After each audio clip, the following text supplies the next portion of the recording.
asalaamaaleykum maa ngi nuyu ñi fi teew ñëpp di def ni nga xamante ni noonu la Aliou Mamadou Dia def ak Déthié ak Cheikh Tidiane ak candidat yëpp mooy yëkkati ay kaddu njaal daal di koy jébbal askanu Sénégal yëpp ci lu tiis li nga xamante ni xew na démb fële ci Ndar mu nekk loo xamante ni c'est loin d'être anecdotique mais c'est symptomatique lu sunu waax yi min la sunu géej yëpp ay sëg la léegi bari na ñoo xamante ni dëj nañ seeni doom te xamuñu ndax ñoo ngi dund wala ñoo ngi dee loolu tamit ci bilan Macky Sall la bokk ci bilan démocratie Macky Sall la bokk parce que démocratie su mënta permettre ñu dund gu mucc ayib démocratie amul njëriñ démocratie su mënta fexe ba ñu jàng-jàng bu mucc ayib démocratie amul njëriñ démocratie bu fexee ba ñuy rey sunu étudiants yi ci université yi démocratie amul njëriñ démocratie bu fexee ba jigéen ñi continuer di am doom ci ay charrette di dund dans des conditions difficiles ndaw ñëpp réew mi yëpp sëngéem waaye démocratie bu fexee ba kaddu amatul benn valeur te ki ko waroon a njëkk a sàmm mooy le président de la république moom moo njëkk a daaneel kaddu te loolu jàpp naa ne lu tiis la ci réew mi lu métti la kon dañuy jaale ñi nga xamante ni yëpp ñoo bokk askanu Sénégal ci naqar boobu nga xamante ni dal nañu di massawu tamit les soldats de l'information xam naa ne maa leen gën a jege moo tax maa gën a sensible ci seen situation ci conditions yu métti yi ngeen di liggéey très souvent mais di leen wax ne leen la gravité de l'heure jar na ko tenez bon bu leen kenn xoqatal bu leen nangu kenn jaar leen fenn liggéey bi ngeen war a def leen ko ndax dafa war a am solo ci ñun liggéey bi nga xamante ni moom la ñu war a def et les témoins du 23 juin ñoo ngi ci ak de 2011 2012 Macky Sall nag keroog bi ma koy xool ci Diamniadio dama gis une volonté d'omniprésence qui a débouché sur un aveu d'impuissance gis naa koo xamante ni dafa amoon yéene ndar képp lépp ndax am na ku mu wax bés ne ko réew mi ci dictature laa koy yore waaye nag xam naa ne dafa xamul réewum Sénégal jiite na peuple bu mu réere te loolu moo waral lii yépp tey te ñooñu nga xamante ni ñoo ko gëmloo loolu mooy ñi nekkoon ci nopp Léopold Sédar Senghor yi ne ko Sénégal bu ko bàyyi mukk toogal nekkal président à vie am na sax dégg naa Senghor wax ko ci gémmiñam mu ne am na député boo xamante ni du ma tudd turam ñëw na ne ko dama bëgg a dugal benn proposition de loi boo xam assemblée nationale da ngay nekk président à vie mu ne ko xel xalaatu ko mooy ñooñu nga xamante ni ko président Déthié doon wax léegi mënuñu am capacité fàtte seen bopp nga xamante ni li arab di wax ananiya muy égoïsme selfish moom moo leen sonal ba mënuñu fàtte seen bopp ñooñu nag dafa am ñu préserver seen ndono ñooñu ñoo taxawoon ci wetu Abdou Diouf ne ko bul bàyyi nguur gi mukk ak Abdoulaye Wade na la ko sa bakkan jaral ba keroog bi Abdou Diouf di jël téléphone am di woo Abdoulaye Wade am na ci ñoo xamante ni xaw nañu rey seen bopp ne ko bu ko def mukk ñooñu ñoo taxawoon tamit ne Abdoulaye Wade fexeel ba def 3e mandat dugal ko ci guuta bugg ko woon fexe tamit ba keroog bi ñuy def déclarer les résultats définitifs des élections am na sax ñu jot a génn ne président de la république gagné na avec 55%. ñooñu nag dafa am ñuy garder jalousement seen héritage nekk tamit wër Macky Sall ànd ci ak Macky Sall malheureusement Macky Sall jox leen nopp leneen li nga xamante ni dafa am solo Macky Sall na xam ne opposition bu républicaine la am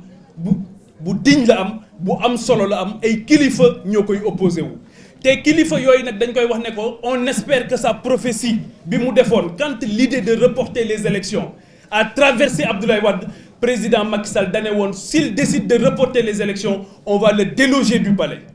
j'espère que sa prophétie ne se réalisera pas je l'espère j'en appelle à sa sagesse j'en appelle à la sagesse des membres du conseil constitutionnel ñoom ay médiateurs lañ ay régulateurs lañ ndaw ñi sonn nañ les sénégalais sont extrêmement fatigués sunu nature démocratique moo baaxoo bu defee diir bi ñu yeesal ko am ñeneen ñoo xamante ni ñoom ñooy ñëw ngir liggéeyal Sénégal avec beaucoup d'énergie assez patriotes assez serviteurs pour sauver le pays maa ngi leen di gërëm di leen sant. Merci. On donne au dernier intervenant avant le professeur Babacar Gueye, le premier président d'André Ndiaye. Merci beaucoup. Chers compatriotes, d'ici et de la diaspora, l'heure est grave. Aujourd'hui est un jour noir, mais également un jour de fierté. Un jour noir parce que nos enfants sont également portés disparus dans les eaux sénégalaises. Donc nous nous inclinons sur leur mémoire et présentons nos condoléances aux différentes familles, mais également au peuple sénégalais. Le deuxième est un jour de fierté. Fierté parce qu'aujourd'hui, le Sénégal est debout comme un seul homme. Chacun de nous a oublié ses intérêts et c'est extrêmement important. Et il est important qu'on comprenne qu'il y a deux forces, ou en tout cas deux groupes qui peuvent faire quitter le président Macky Sall au plus tard le 2 avril. Et il faudrait que chacun le comprenne ainsi. Et rien ne s'oppose à ce qu'il parte le 2 avril, parce que je reste convaincu que le Conseil constitutionnel va répéter ce qu'il avait dit en lui demandant d'organiser les élections avant le 2 avril. Les deux groupes sont les suivants. Le premier groupe est le Front populaire, qui a été créé autour de nous, qu'on appelle aujourd'hui le Front de résistance, qui a sa dignité et qui défend le Sénégal. Et le Sénégal aujourd'hui est uni. Et c'est ça le peuple. Et le peuple avec la démocratie, avec l'avenir du Sénégal. Le second groupe concerne les partenaires du Sénégal, je dirais les institutions internationales, pour leur dire de ne pas baisser les bras. Nous avons besoin d'eux,